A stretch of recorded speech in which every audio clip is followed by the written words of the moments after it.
monde, j'espère que vous allez bien. Je vous retrouve aujourd'hui dans une nouvelle vidéo dans laquelle on va faire un petit haul. Avec mon chéri, on est allé à la FNAC et on a trouvé des livres mystères. Ils sont comme ça, vous voyez, c'est plusieurs livres de poche avec des papiers cadeaux différents et un petit résumé, en tout cas une petite phrase d'un libraire pour nous donner envie de l'acheter. On en a acheté 4 et on va les ouvrir ensemble aujourd'hui.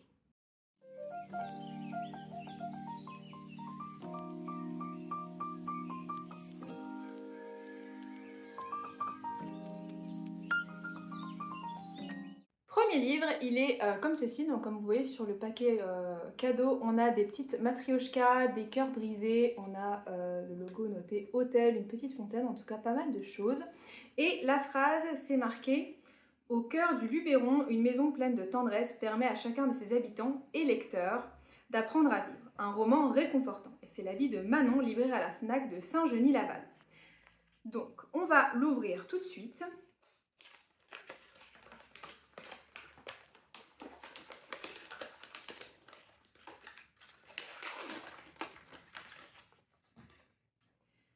Donc nous avons La Datcha d'Agnès Martin-Lugan. Je crois que j'ai déjà lu un livre de cette autrice, elle me dit quelque chose, qui est comme ceci.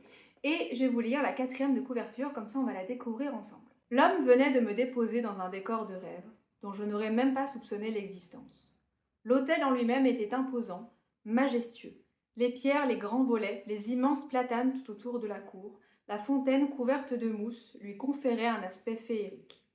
Je ne tiendrais pas 2 jours, je n'étais pas à ma place. Devrais-je fuir immédiatement, retrouver ma vie d'errance dont je connaissais les codes, où je savais comment survivre, ou bien rester et tenter ma chance dans ce monde inconnu, étranger, mais qui exerçait sur moi une attraction aussi soudaine qu'incontrôlable. Et si le pouvoir d'un lieu était d'écrire votre histoire? C'est une 4e de couverture qui me plaît beaucoup, ça me donne envie de lire ce roman. Je vous dirai ce que l'autrice a écrit d'autre, je vous l'écrirai quelque part, que ce soit en barre d'infos ou sur l'écran. Et j'ai hâte de le lire et de vous en faire un retour. On va découvrir ensuite le 2e livre qui est comme ceci. Donc vous voyez, il y a une étoile de David, une carte d'identité, un petit point, une valise, un bateau et une île un petit peu paradisiaque. Et je vais vous lire le message de Marion qui est libraire à la FNAC de Limoges. Pour les amateurs de récits émouvants et inspirés de faits réels, l'exil d'une famille en République dominicaine fuyant la montée du nazisme. On va l'ouvrir tout de suite. On a reçu cette fois Les Déracinés de Catherine Bardon, qui est un livre extrêmement connu. D'ailleurs, c'est marqué ici, la saga aux 2 millions de lecteurs. Je vous laisse le voir juste ici.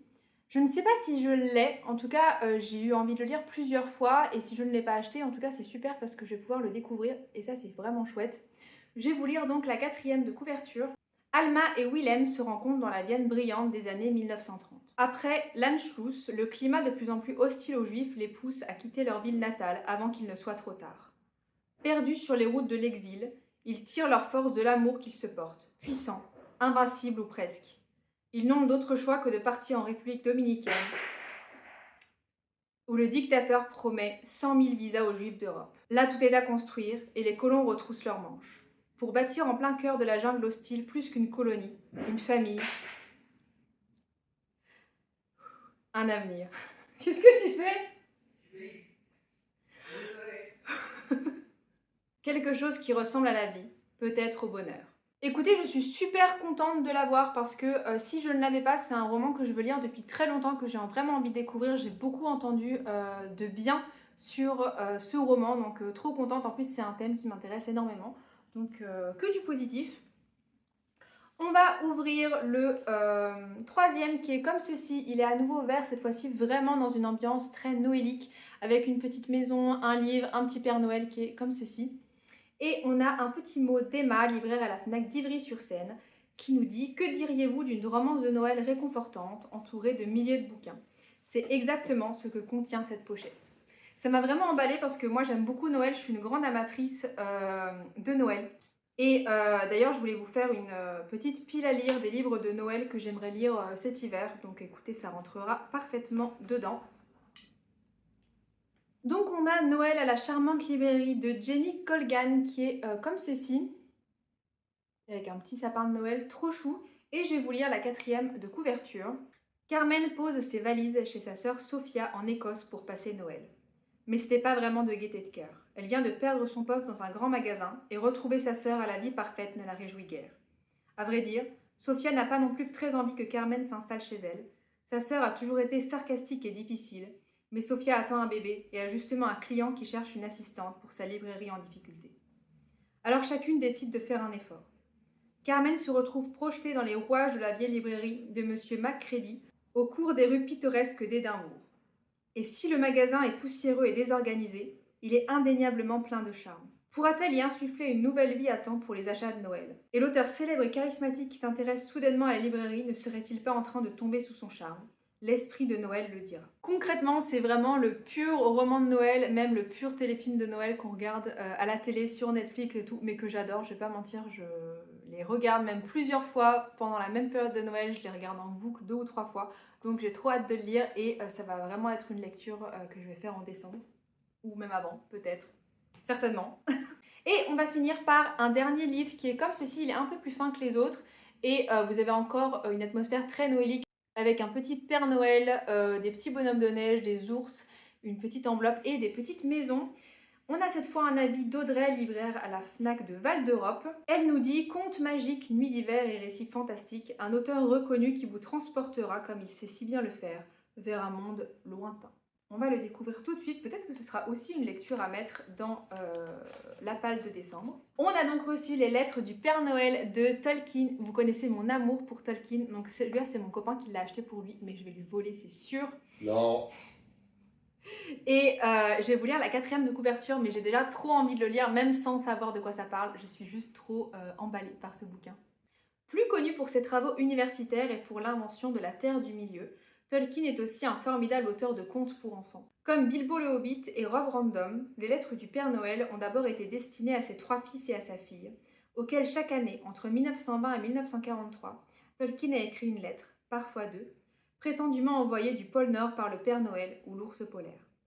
Ces 30 lettres et les dessins qui les accompagnent forment un récit très prenant des aventures de l'homme en rouge et à la barbe blanche, de son ours assistant et de leur démêlés avec les gobelins. Un ouvrage qui plaira aux enfants, à leurs parents et surprendra plus d'un amoureux de Tolkien. Comme on pouvait s'y attendre, ça a l'air vraiment formidable et on va reconnaître la patte de Tolkien qui est vraiment très particulière. Écoutez, j'ai hâte de le découvrir et je vous en ferai un retour dans mes lectures de Noël.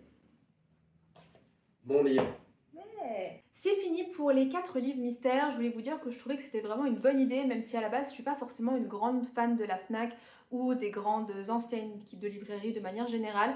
Je vous en ai déjà parlé dans une vidéo sur comment consommer des livres éthiques à Noël, je vous la remettrai en barre d'infos. Donc en tout cas, si vous consommez à la FNAC, n'hésitez pas à aller voir, c'est au rayon littérature générale que vous avez un petit pupitre avec différents livres mystère et n'hésitez pas à me dire vous ce que vous avez choisi, peut-être qu'il y a d'autres livres qui sont mis en avant, n'hésitez pas à m'envoyer un petit message sur Insta par rapport à ça.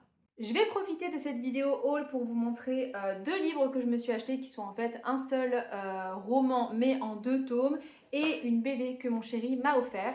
Premièrement, je vous en ai parlé dans ma vidéo, ma bibliothèque idéale, mais mon roman historique préféré c'est Les Misérables de Victor Hugo parce que j'aime la façon dont Victor Hugo aborde la misère sociale, aborde le personnage de Jean Valjean qui essaye vraiment de se réinsérer dans la société. J'ai eu envie de relire Les Misérables puisque c'est un roman qui m'avait fascinée quand j'étais adolescente.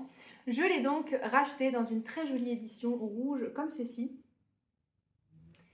C'est une édition complète, j'ai eu un petit peu peur d'avoir une édition abrégée puisque si vous avez lu Les Misérables à l'école notamment, c'est beaucoup d'éditions abrégées, c'est très embêtant.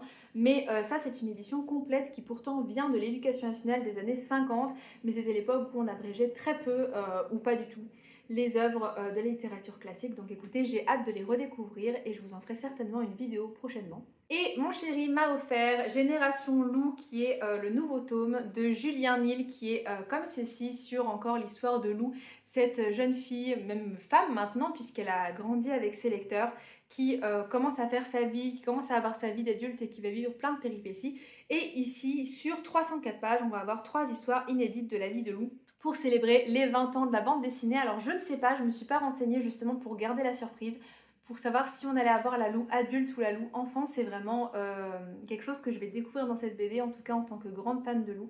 J'ai vraiment hâte de découvrir ce nouvel ouvrage. Écoutez, c'est la fin de cette vidéo, j'espère qu'elle vous aura plu. N'hésitez pas à me dire si vous avez envie de lire certaines des lectures que je vous ai présentées En attendant, je vous souhaite de très belles lectures et je vous dis à bientôt pour une prochaine vidéo. Salut!